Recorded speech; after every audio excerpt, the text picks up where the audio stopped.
சரி. இன்னைக்கு பிலிப்பியர் 2ஆம் அதிகாரம் பார்க்கலாம். அதில பார்த்தீங்கன்னா, முதல் 4 வசனங்கள் ஒரு பகுதி. முதல் 4 வசனங்கள் ஒரு பகுதி. அந்த 2ஆம் வசனத்த தலைப்பா போட்டு வச்சுக்கோங்க. நீங்கள் ஏக சிந்தையும், ஏக அன்பும் உள்ளவர்களாய் இருந்து, இசைந்த ஆத்துமாக்களை ஒன்றே சிந்தித்து, என் சந்தோஷத்தை நிறைவாக்குங்கள். ஸோ அந்த 2ஆம் வசனத்த தலைப்பா போட்டு வச்சுக்கோங்க. சரிங்களா? முதல் 4 வசனங்கள் ஒரு பகுதி. முதல் வசனத்த வாசிக்கிறேன். ஆதலால் கிறிஸ்துவுக்குள் யாதொரு ஆறுதலும், அன்பினாலே யாதொரு தேறுதலும், ஆவியின் யாதொரு ஐக்கியமும், யாதொரு உருக்கமான பட்சமும் இரக்கங்களும் உண்டானால், நீங்கள் ஏக சிந்தையும் ஏக அன்பும் உள்ளவர்களாய் இருந்து, இசைந்த ஆத்துமாக்களை ஒன்றையே சிந்தித்து என் சந்தோஷத்தை நிறைவாக்குங்கள். ஸோ அந்த இடத்துல பாருங்கள் என்ன சொல்கிறார் அப்படின்னா, ஆதலால் அப்படின்னு சொல்லி ஆரம்பிக்கிறார். ஸோ ஆதலால் அப்படிங்கும்போது அதுக்கு முன்னாடி பகுதி 1ஆம் அதிகாரத்தில் என்னன்னு சொல்லி நம்ம பார்க்கணும். சரிங்களா? அந்த முதலாம் அதிகாரத்தில் இந்த கடைசி பகுதியில் அது என்ன சொல்கிறார் அப்படின்னா, எவ்விதத்திலும் நீங்கள் கிறிஸ்துவின் சுவிசேஷத்திற்கு பாத்திராக மாத்திரம் நடந்து கொள்ளுங்கள். அதனால் பார்த்தீங்கன்னா உங்களுக்கு அப்புறம் சொல்கிறார், நீங்கள் என்னிடத்தில் என்ன கேள்விப்பட்டீங்களோ அதே போராட்டம் தான் உங்களுக்கு உண்டு அப்படின்னு சொல்லி சொல்கிறார். இப்போ நீங்கள் சுவிசேஷத்திற்காக போராடணும், உங்களுக்கு பாடுகள் உண்டு, போராட்டம் உண்டு அப்படின்னு சொல்லி சொல்கிறார். ஸோ அதனால் அந்த உபத்திரவத்தை போராட்டம் பாடுகள் உண்டு அப்படின்னு சொல்லி சொல்கிறார். அதில் தான் 1ஆம் அதிகாரத்தில் முடிக்கிறார். ஸோ அதில் அதை தொடர்றார். 2ஆம் அதிகாரத்தில் ஆதலால் அப்படின்னா உங்களுக்கு போராட்டங்கள் உபத்திரவங்கள் உண்டு. ஆதலால் கிறிஸ்துவுக்குள் யாதொரு ஆறுதலும், அன்பினாலே யாதொரு தேறுதலும், ஆவியின் யாதொரு ஐக்கியமும், யாதொரு உருக்கமான பட்சமும் இரக்கங்களும் உண்டானால். ஸோ முதல்ல சொல்கிறார் பாருங்கள், ஆதலால் இப்படிப்பட்ட பாடுகள்லாம் இருக்கிறபடினால் கிறிஸ்துவுக்குள் யாதொரு ஆறுதலும். அப்போ பார்த்தீங்கன்னா கிறிஸ்து ஆறுதல் தருகிற தேவன், ஆறுதல் படுத்துகிற தேவன். ஸோ பார்த்தீங்கன்னா நம்ம ஐஎஸ்ஐயால் பார்க்குறோம், நானே உங்களுக்கு ஆறுதல் செய்கிறவர் அப்படின்னு சொல்லி நம்ம பார்க்குறோம். அதே மாதிரி பார்த்தீங்கன்னா 2 கொரிந்தியரில் உங்களுக்காக ஒரு சில வசனங்களை வாசிக்கிறேன் நான். 2 கொரிந்தியர் 1ஆம் அதிகாரம் 3 முதல் 5 வரைக்கும் வாசிக்கிறேன் நான். இந்த 3ஆம் வசனம் பாருங்கள். 2 கொரிந்தியர் 1:3. நமது கர்த்தராக இயேசு கிறிஸ்துவின் பிதாவாகிய தேவனும் இரக்கங்களின் பிதாவும் சகலவிதமான ஆறுதலின் தேவனுமாக இருக்கிறவருக்கு சோத்திரம். சரிங்களா? இந்த இடத்துல சொல்கிறாரு சகலவிதமான ஆறுதலின் தேவன் அப்படின்னு சொல்லி நம்ம பார்க்குறோம். சரிங்களா? அப்போ 4ஆம் வசனம் பாருங்கள். தேவனால் எங்களுக்கு அருளப்படுகிற ஆறுதலினாலே எந்த உபத்திரவத்திலாகிலும் அகப்படுகிறவர்களுக்கு நாங்கள் ஆறுதல் செய்ய திராணி உள்ளவர்களாகும்படி எங்களுக்கு வரும் சகல உபத்திரவங்களையும் அவரே எங்களுக்கு ஆறுதல் செய்கிறார். ஸோ தேவனால் எங்களுக்கு அருளப்படுகிற ஆறுதலினாலே. ஸோ பார்த்தீங்கன்னா உபத்திரத்தை பார்த்து தேவன் அப்படியே ஒதுங்கி போயிடுறதில்ல. ஸோ உபத்திரத்தில் கூட இருக்கிறார். அதுதான் முக்கியமான பாருங்கள். அந்த உபத்திரத்தில் தேவன் ஆறுதல் செய்கிறார், ஆறுதல் படுத்துகிறார், ஆறுதலை தருகிறான்னு சொல்லி இந்த இடத்துல நம்ம பார்க்குறோம் பாருங்கள். அதுதான் அந்த இடத்துல நம்ம பார்க்குறோம். அப்போ இயேசு கிறிஸ்துவினால் வருகிற ஆறுதலால் நீங்கள் நிரப்பப்பட்டிருந்தீங்கன்னா அப்படின்னு சொல்லி சொல்கிறார். தேவனால் எங்களுக்கு அருளப்படுகிற ஆறுதலினாலே எந்த உபத்திரவத்தினாகிலும் அகப்படுகிறவர்களுக்கு நாங்கள் ஆறுதல் செய்ய திராணி உள்ளாகும்படி எங்களுக்கு வரும் சகல உபத்திரம் அவரே எங்களுக்கு ஆறுதல் செய்கிறவர். சரிங்களா? பார்த்தீங்கன்னா நான் 5ஆம் வசனம் பாருங்கள். எப்படி எனில் கிறிஸ்துவனுடைய பாடுகள் எங்கள் இடத்தில் பெருகிறது போல கிறிஸ்துவினால் எங்களுக்கு ஆறுதலும் பெருகுகிறது. சரிங்களா? அப்போ அதான் இந்த சொல்கிறார். அப்போ இயேசு கிறிஸ்துவினால் இப்போ உபத்திரம் போராட்டம் பாடுகள் ஒரு சைடு வந்தாலும் இப்போ இயேசு கிறிஸ்து நம்ம தேவன் என்ன பண்ணுறாரு, நம்மளை ஆறுதல் படுத்துகிறார். ஸோ அந்த ஆறுதல்னால் நம்ம மற்றவர்களே ஆறுதல் படுத்த முடியும், மற்றவர்களே நம்ம சுகப்படுத்த முடியும், மற்றவர்களை பலப்படுத்த முடியும், மற்றவர்கள் கவுன்சிலிங் பண்ண முடியும், மற்றவர்கள் தூக்கி விட முடியும் அப்படின்னு சொல்லி சொல்கிறார். ஸோ அப்படிப்பட்ட ஆறுதலினாலே நீங்கள் நிரம்பி இருந்தீங்கன்னா அதான் தான் சொல்கிறார். ஆறுதலினாலும் அன்பினாலே யாரொரு தேர்தலும். ஸோ பார்த்தீங்கன்னா இப்போ நீங்கள் தேவனுடைய அன்பில் நிரப்பப்பட்டிருந்தீங்கன்னா நீங்கள் மற்றவர்களை ஈஸியாக தேற்ற முடியும். அதனால் மற்றவர்களுடைய கஷ்டத்தை உங்களால் புரிஞ்சிக்க முடியும், மற்றவங்களை நீங்கள் தேற்ற முடியும் அப்படின்னு சொல்லி சொல்கிறார். ஆவியின் யாதொரு ஐக்கியம், பரிசுத்தாவினரோடு நீங்கள் ஐக்கியமாக இருந்தீங்கன்னா அப்போ ஆவியானவரோடு நம்ம வைத்திருக்கிற ஐக்கியம், யாதொரு உருக்கமான பட்சமும் இரக்கங்களும் உண்டானால். ஸோ குறிப்பாக என்ன சொல்கிறாருன்னா, நீங்கள் தேவனோடு ஐக்கியம் கொண்டு இருக்கும்போது நம்ம வேதத்தில் பார்க்குறோம், பிதாவோடு ஐக்கியம், இயேசு கிறிஸ்துவோடு ஐக்கியம், பரிசுத்தாவினரோடு ஐக்கியம்.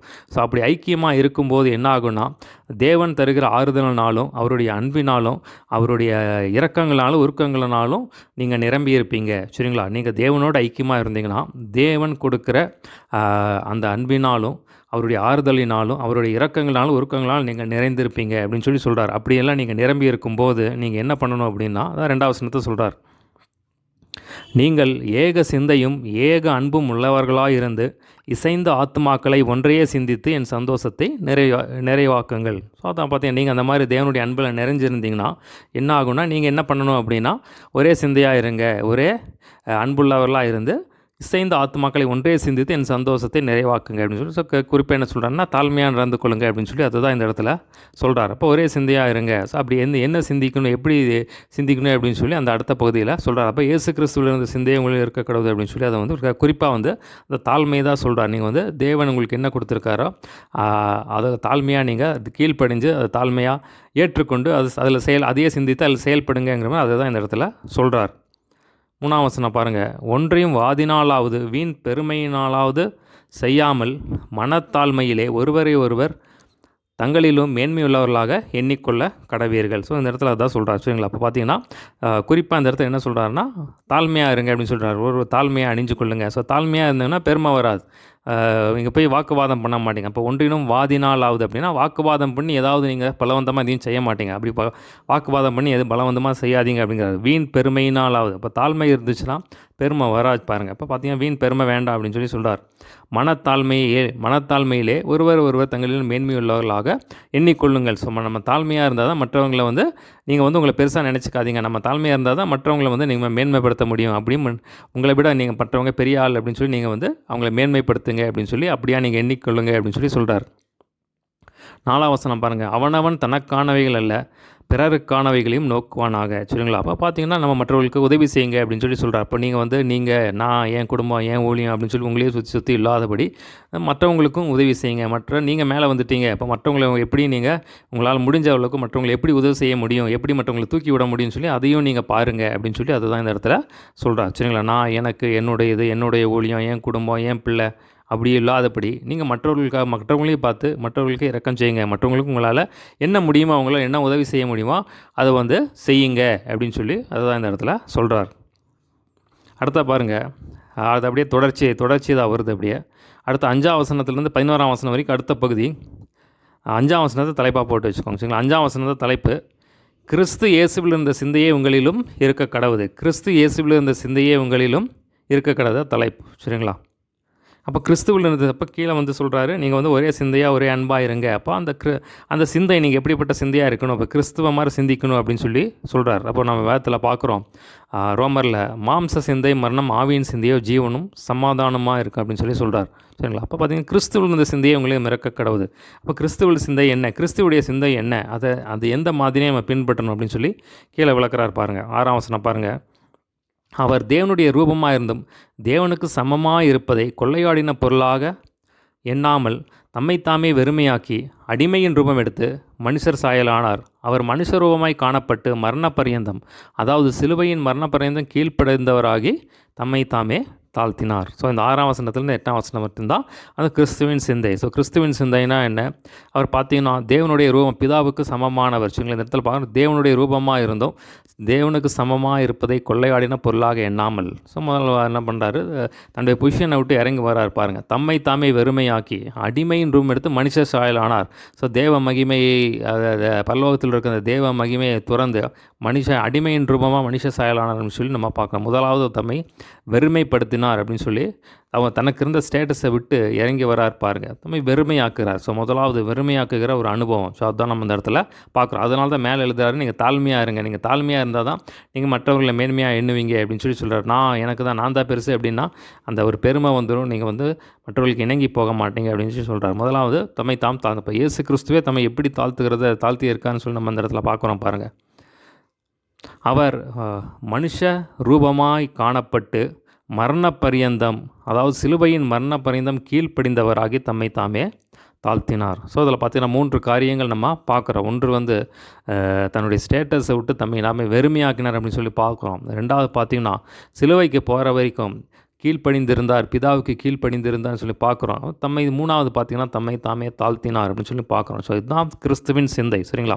கிறிஸ்துவின் சிந்தை அப்படிங்கிறது நீ உன்னை வெறுமையாக்க, அதாவது நான் தான் எனக்கு தான் எல்லாம் தெரியும், நான் எல்லாம் பெரிய ஆள் அப்படின்னு சொல்லி நினைக்காத. முதல்ல வந்து நீ உன் ஸ்டேட்டஸை விட்டு நான் ஒன்றும் இல்லை ஆண்டவரே அப்படின்னு சொல்லி ஆண்டவர்கிட்ட சரண்டராங்க. அதான் சொல்கிறார். பார்த்தீங்கன்னா இப்போ இயேசு கிறிஸ்து பிதாவானவருக்கு சிலுவை போகிற வரைக்கும் கீழ்ப்படிந்தார்னு சொல்லி நம்ம பார்க்குறோம். பிதாவே என் சித்தம் இல்லை உன் சித்தம் தான் அப்படின்னு சொல்லி நடந்தா பார்த்தோம். அதாவது யோவானில் பார்க்குறோம், நான் பிதாவுக்கு பிரியமானவர்களை எப்போதும் செய்கிற அப்படின்னா அவர் என்னை தனியாக இருக்க விடவில்லை. சரிங்களா? அப்போ பார்த்தீங்களா பவுல் அதான் சொல்கிறார், எப்போ நான் உயிரோடு எந்திரிச்சிட்டேன்னா நீ நாளில் கிறிஸ்துவே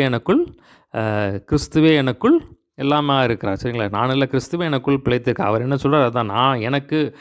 எனக்கு என்னுடைய ஆசை அப்படிங்கிறது ஒன்றுமே கிடையாது. அவர் என்ன சொல்கிறாரோ அதுதான் எனக்கு. சரிங்களா? இனிமேல் அவருக்காக தான் வாழ்க்கை. அதான் இயேசு கிறிஸ்து சொல்கிறாரு, என்னை அனுப்பினவருடைய சித்தத்தை செய்து முடிப்பது என்னுடைய போஜனமாக இருக்குது. ஸோ அதுதான் அந்த சிந்தை தான் வந்து சொல்கிறார் இந்த இடத்துல. சரிங்களா? அப்போ ஒரு இடத்துல பேதுரு வந்து சொல்கிறாரு, ஆண்டவரே நீங்கள் சிலுவைக்கு போகக்கூடாது அப்படின்னு சொல்லி அவர் தனியாக கூப்பிட்டு போய் கடிந்து கொள்ளும்போது, அப்போ ஆண்டவர் சொல்கிறாரு, அதுக்கு பின்னாடி ஒரு ஆவி கிரியை செய்த பார்த்து, அப்பாலே போ சாத்தானே, நீ தேவனுக்கு இடரலாக இருக்கிறாய் அப்படின்னு சொல்லி, தேவனுக்கு ஏற்றவர்களை சிந்திக்காமல் மனுஷனுக்கு ஏற்றவர்களை சிந்திக்கிறாய் அப்படின்னு சொல்லி சொல்கிறார். ஸோ நம்ம பார்த்தீங்கன்னா அப்போ தேவனுடைய சித்தம், தேவனுடைய பரிபூர்ண சுத்தம் நம்ம வாழ்க்கையில் நடக்க நம்ம ஒப்புக் கொடுக்கணும் பாருங்கள். அதான் எனக்கு சொல்கிறார்.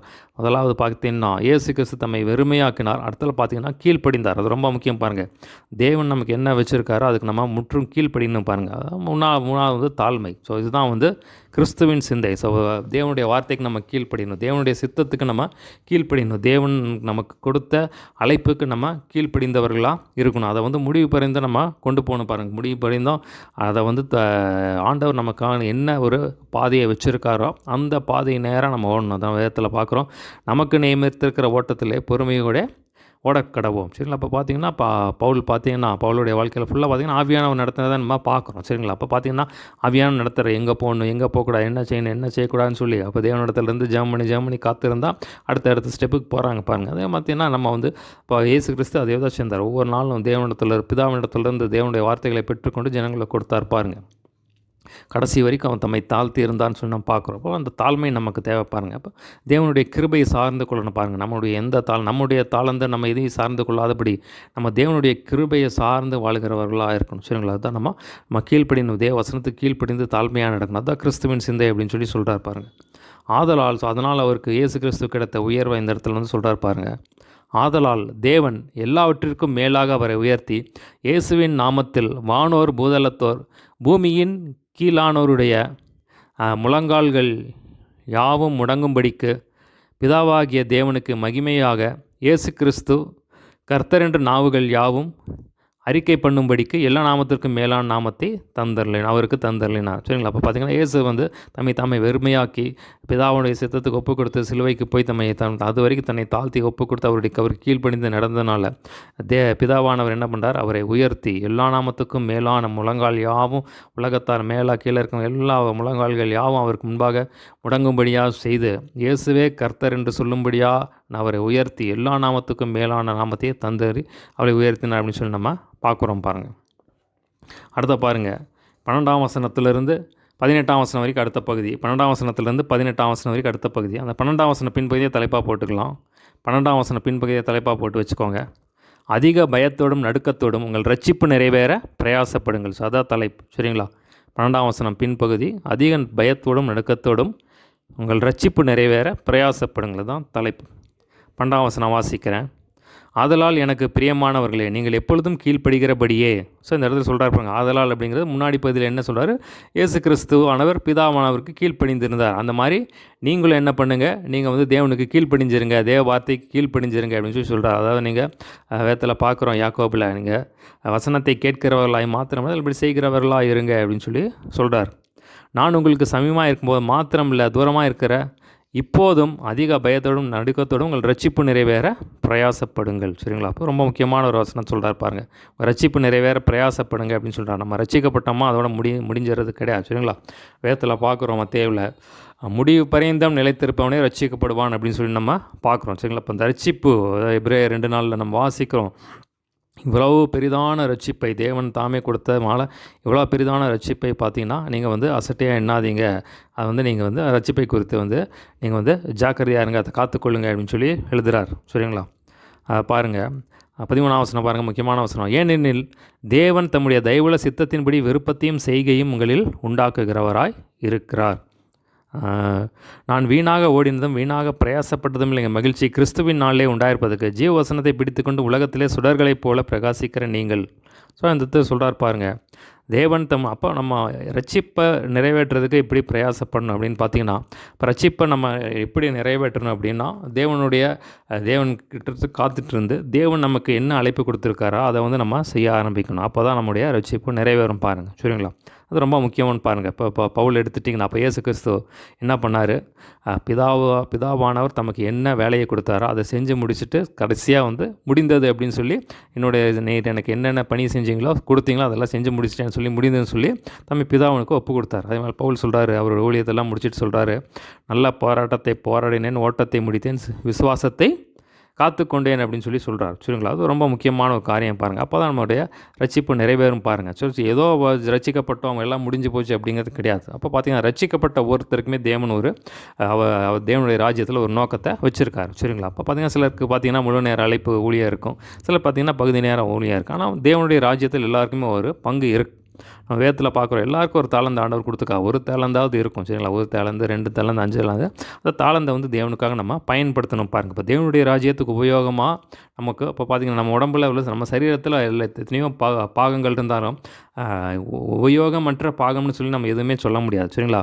நம்ம சரீரத்தில் எல்லாமே எத்தனையோ பாகங்கள் இருக்குது. அது எல்லா பாகத்துக்குமே ஒரு வேலை இருக்குது. ஸோ அதே மாதிரி தான் தேவனுடைய ராஜ்யத்தில் எல்லாருக்குமே ஒரு பணியை ஆண்டவர் வந்து வச்சுருக்காரு பாருங்கள். பார்த்தீங்கன்னா இந்த இடத்துல அது என்னன்னு சொல்லி அடுத்த வசனம் சொல்கிறார் பாருங்கள்.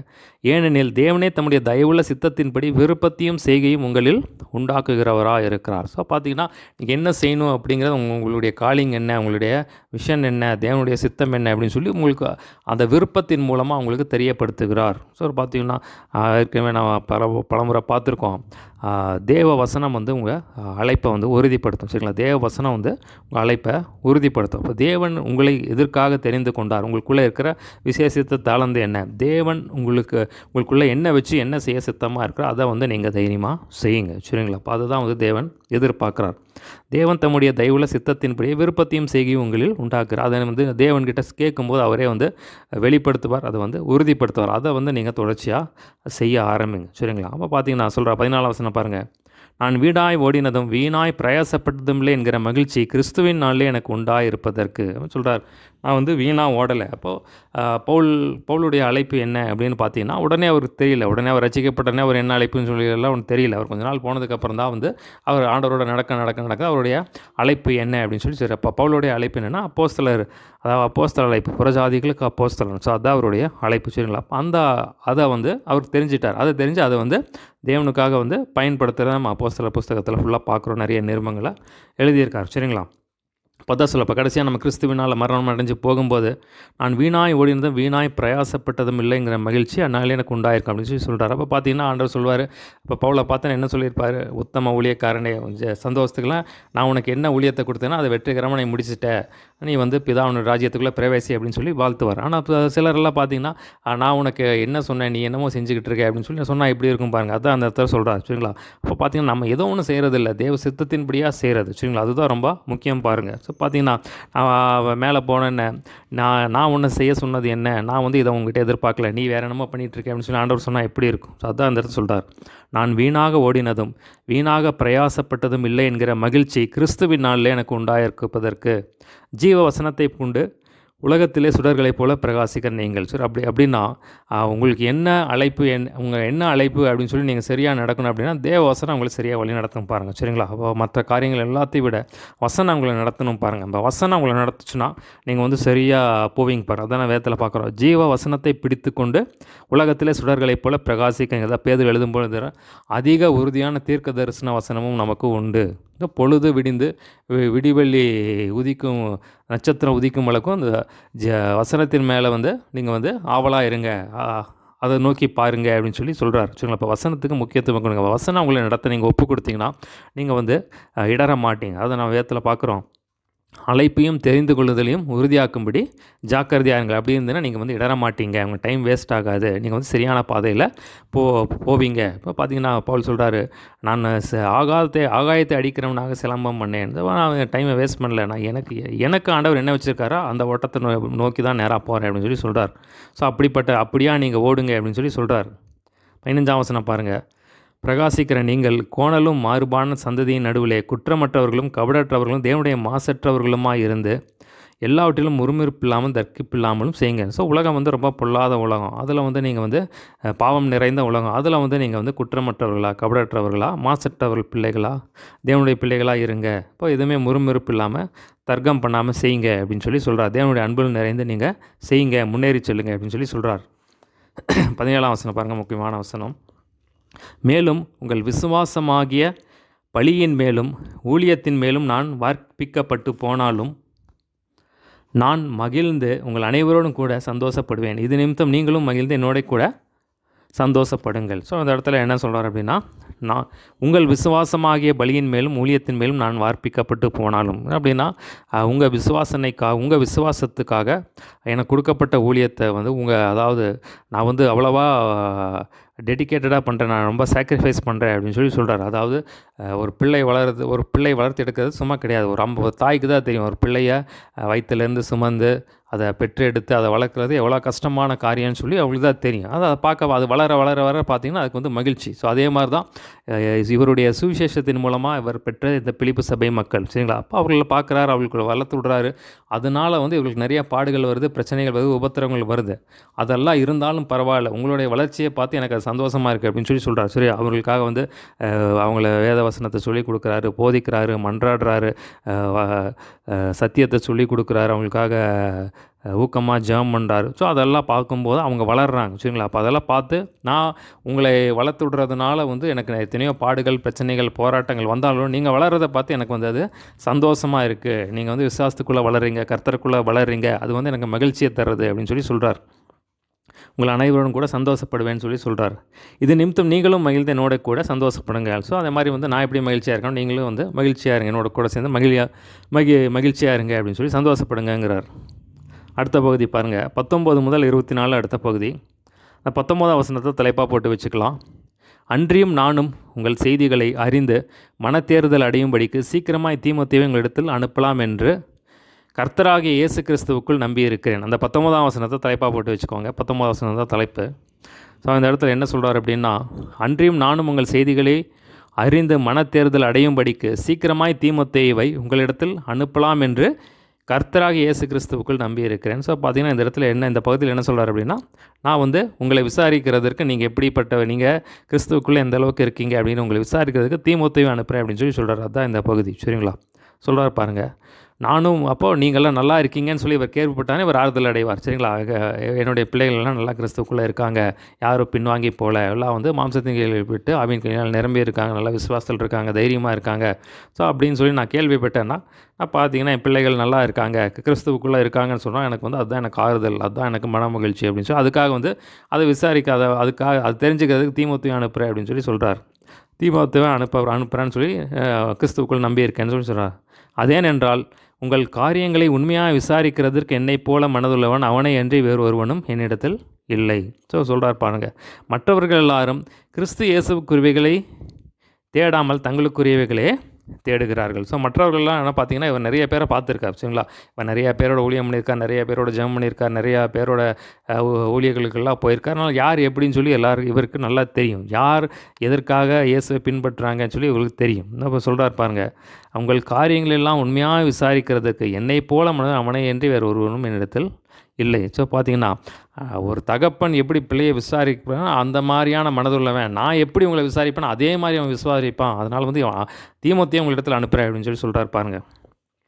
22ஆம் வசனம் பாருங்கள், தகப்பனுக்கு பிள்ளை ஊழியம் செய்வது போல அவன் என்னுடனே கூட ஊழியம் செய்தான் என்று அவனுடைய உத்தம குணத்தை குறித்து அறிந்திருக்கிறீர்கள். ஆகையால் ஸோ இது ரொம்ப ஒரு முக்கியமான ஒரு காரியம் பாருங்கள். ஸோ இப்படிப்பட்ட ஊழியர்களை நம்ம பார்க்குறது ரொம்ப கஷ்டம். அதாவது பார்த்திங்கன்னா தகப்பன் தான் என்ன பண்ணுவாங்க, பிள்ளைகளுக்கு உண்மையாக எதை வேணாலும் தியாகம் பண்ணுவாங்க, சரிங்களா? அப்போ பார்த்திங்கன்னா நான் பெற்ற பிள்ளைகள் விசாரிக்கிறதுக்கு என் மனசு என்ன மாதிரியே விசாரிக்கிற ஒரு ஆள் வேணும். ஸோ மற்றவங்களாம் வந்து சும்மா போய் எப்படி இருக்கேன் என்னன்னு சொல்லி விசாரிச்சுட்டு வர்றது வேறு. ஆனால் உண்மையிலேயே வந்து அவங்க எப்படி இருக்காங்கன்னு சொல்லி அவங்களுக்காக பதறிப்பை அவங்களுக்காக உதவி செஞ்சு அவங்களுக்கு ஏதாவது நன்மை செஞ்சு அவங்கள விசாரிக்கிறது வந்து அந்த தகப்பனுடைய இருதயம்தான், அந்த மாதிரி ஒரு இருதயம் தீமோத்தேயுக்கு இருக்குது அப்படின்னு சொல்கிறார்.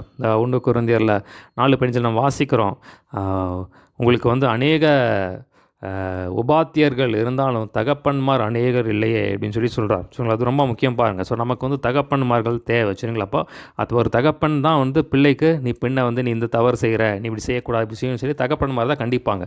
பார்த்திங்கன்னா நம்ம உபதேசங்கள் நிறைய இடத்துலேருந்து வரும். ஸோ இன்றைக்கி பார்த்திங்கன்னா யூடியூப்பில் மற்ற இடத்துல நிறைய மெசேஜஸ் வரும். ஆனால் நம்ம மேலேயே ஒருத்தர் கண்ணு வச்சு, தம்பி நீ இப்படி பண்ணாத, நீ இப்படி செய், இதை திருத்திக்கோ, இதை நீ நல்லா செய்கிற அப்படின்னு சொல்லி நம்ம உற்சாகப்படுத்தி நம்ம ஒருத்தர் மேலேயே கண்ணு வச்சு இப்படி கொண்டு போகிற ஆட்கள் வந்து நமக்கு ரொம்ப அப்படிப்பட்ட ஆட்கள் தான் வந்து தகப்பன்மார்கள். சரிங்களா? அப்படிப்பட்ட ஆட்கள் நமக்கு வேணும்னு சொல்லி நம்ம ஜெபம் பண்ணணும் பாருங்கள். ஆகையால் என் காரியங்கள் இன்னபடி நடக்கும் என்று நான் அறிந்தவுடனே அவனை அனுப்பலாம் என்று நினைத்திருக்கேன். அன்றியும் நானே சீக்கிரத்தில் வருவேன் என்று கர்த்தருக்குள் நம்பியிருக்கேன். ஸோ பார்த்தீங்கன்னா, என்னுடைய காரியங்கள் அறிஞ்சதுக்கப்புறம் நான் அவரை அனுப்புகிறேன் அப்படிங்கிறாரு. அப்போ நானும் சீக்கிரத்தில் வருவேன் அப்படின்னு சொல்லி சொல்கிறார் பாருங்கள். அடுத்த பாருங்கள், 25ஆம் வசனத்திலிருந்து 30ஆம் வசனம் வரைக்கும் கடைசி பகுதி, 25 முதல் 30 வரை. அந்த 25ஆம் வசனத்து பின்பகுதியை தலைப்பாக போட்டுக்கலாம். எப்பாப்ரோதீத்துவை உங்களிடத்தில் அனுப்ப வேண்டும் என்று எண்ணினேன். சரிங்களா? அதுதான் தலைப்பு. சரிங்களா? 25ஆம் வசனம் பின்பகுதி, எப்பாப்ரோதீத்துவை உங்களிடத்தில் அனுப்ப வேண்டும் என்று எண்ணினேன். தலைப்பு 25ஆம் வசனம் வாசிக்கிறேன். மேலும் என் சகோதரனும் உடன் வேலையாளும் உடன் சேவகனும் உங்கள் ஸ்தானாபதியும் என் குறைச்சலுக்கு உதவி செய்தமான எப்பாப்ரோதீத்துவை உங்களிடத்தில் அனுப்ப வேண்டும் என்று எண்ணினேன். சொல்கிறாரு, எப்பாப்ரோதீத்து யாருன்னா என் சகோதரன் சொல்லி சொல்கிறாரு. நான் கிறிஸ்துவுக்குள்ளான சகோதரன். உடன் வேலையாள்னால் கூட சேர்ந்து ஊழியம் பண்ணியிருக்காரு. அதான் உடன் வேலையாளுங்கிறார். உடன் சேவகன் அப்படின்னா கூடயே இருந்து ஜெபம் பண்ணியிருக்காரு. நல்லா அவருடைய ஜெப வாழ்க்கை, அவருடைய தனிப்பட்ட வாழ்க்கை எல்லாம் தெரியும். உடன் சேவகன் சொல்லி சொல்கிறார். உங்கள் ஸ்தானாதிபதியாக இருக்கார் அப்படின்னு சொல்லி சொல்கிறார். என் குறைச்சலுக்கு உதவி செய்தவன். ஸோ பார்த்தீங்கன்னா ஏதோ பண உதவி, நிறைய உதவிகளை செஞ்சுருக்கார்.